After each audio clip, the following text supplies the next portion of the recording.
From smiling after getting clapped by Sinner to being open and honest about himself, Casper Ruud is not only just the nicest player on tour, but also the most relatable and the perfect ambassador for our sport.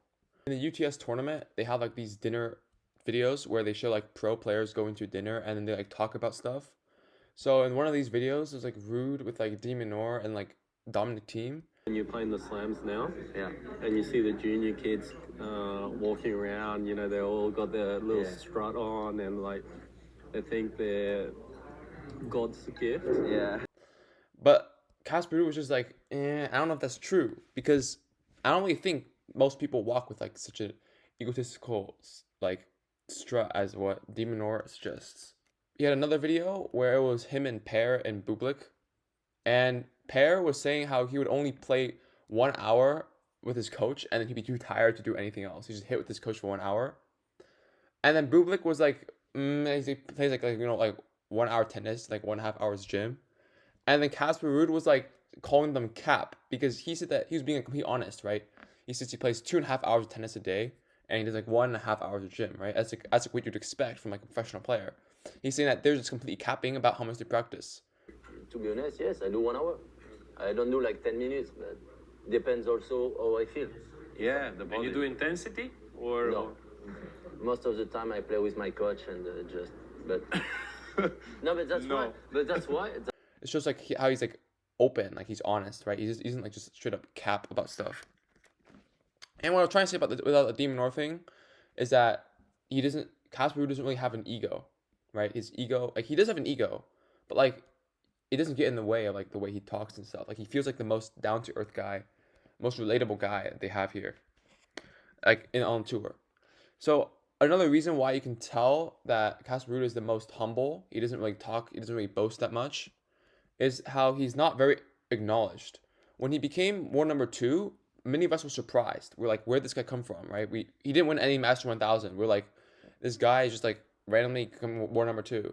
One thing to understand is that you don't randomly become the war number 2. That's not how it works. You have to be insanely good in order to become war number 2. The fact that he was secretly able to just secretly get there, no one even really knew who he was, shows that like he doesn't boast about himself. He doesn't put himself on the internet. He doesn't say like flashy stuff, like what cough cough, what other players like Nick Kyrgios have been doing, right? Everyone knows Nick Kyrgios. His Heisman ranking is like 10, right? We know a lot about him. And what about Casper Ruud? We know nothing. I literally knew nothing about Casper Ruud when he was with number 2. And he also had an interview with something called Herald Sun. It's just like a magazine. And his mantra in that interview was, "We're competitors on the court, but colleagues off of it." So he's saying like it shows that he has utmost respect for his competitors, right? It's also very friendly with them because they're colleagues off the court and they're competitors on the court. Like that's something that it should be appropriate for someone who's an ambassador of our sport, someone who symbolizes what we want, what the values we want. And he's also open about his mental health, and he encouraged other players to seek therapy because naturally life on the tour is incredibly stressful. It's important to take care of your mental health. The fact he's willing to admit that he's had mental health struggles and he's dealing with them, so that he's just open and honest. Like this is what we want, right? This is the kind of guy we want to be representing our sport. He also, in the interview, he said that he doesn't consider himself as like above other people. You would expect someone with his like stature, his fame, to be like, oh yeah, I'm better than you. Like I see someone on the street, it's like, yo, I'm Casper Ruud. What are you? What do you do? Right? He doesn't do that. He says that he's the same guy that he was before he even like became a professional. This is the kind of guy that you can relate to, right? He's just like a regular guy. He's like down to earth. You know what I mean? He was also smiling after getting destroyed by Sinner. He got destroyed 1-0 by Sinner recently. 0-1, my bad. And he was smiling. You'd expect someone to be like distraught or like just not exactly the most friendly at the net. But he was smiling. He was congratulating his opponent. He was saying he was playing too good. Even though he didn't have his best day, he was still able to make his opponent feel good, right? That's the key thing about sportsmanship.